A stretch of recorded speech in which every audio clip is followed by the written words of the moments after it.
Débat. Diogène de Sinope vs Ulysse. Sujet 1. La vraie liberté, renoncement ou action rusée. Diogène. La liberté n'est pas une conquête extérieure, c'est une libération intérieure.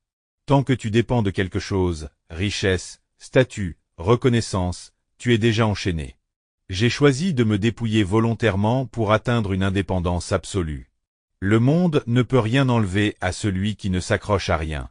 La ruse, l'action, les stratégies. Tout cela n'est qu'une manière sophistiquée de rester prisonnier du jeu social. Ulysse, tu confonds liberté et retrait. Se retirer du monde, c'est éviter ses contraintes, mais aussi ses possibilités.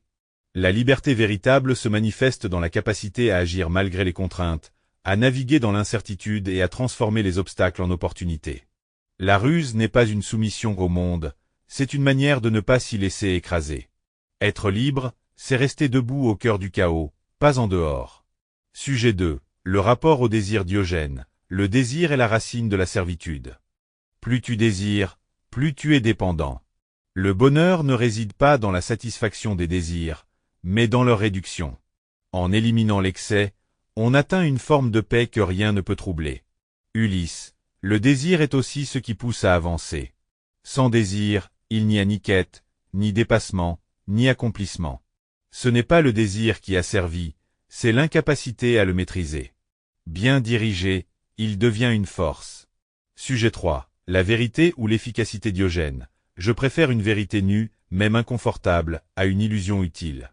Vivre dans la vérité, c'est refuser les masques que la société impose. La ruse, elle, entretient ses illusions. Ulysse. La vérité seule ne protège pas. Dans un monde complexe, l'efficacité prime souvent sur la pureté. La ruse n'est pas un mensonge gratuit, c'est un outil de survie. Refuser de l'utiliser, c'est parfois se condamner. Sujet 4. La relation au monde. Diogène. Le monde social est rempli de conventions absurdes.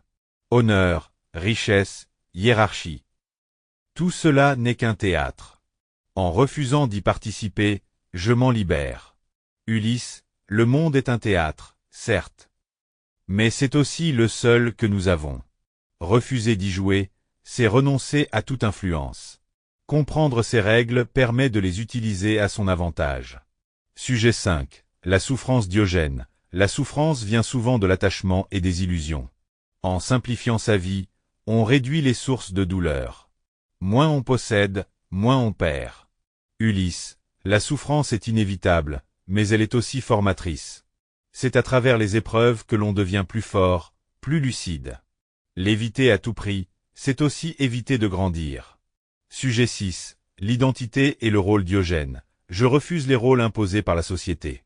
Je ne suis ni riche, ni pauvre, ni citoyen au sens conventionnel. Je suis simplement un être humain libre. Ulysse. Les rôles sont des outils. Roi, guerrier, voyageur. Ce sont des identités que j'utilise selon les circonstances. L'identité n'est pas une prison, c'est une stratégie. Sujet 7. Le courage. Diogène. Le vrai courage, c'est de vivre à contre-courant, de refuser ce que tout le monde accepte sans réfléchir. C'est un courage silencieux, mais radical. Ulysse. Le courage, c'est affronter le danger, prendre des décisions dans l'incertitude, avancer malgré les risques. C'est un courage actif, exposé, parfois risqué. Sujet 8. La réussite. Diogène. La réussite est une illusion sociale.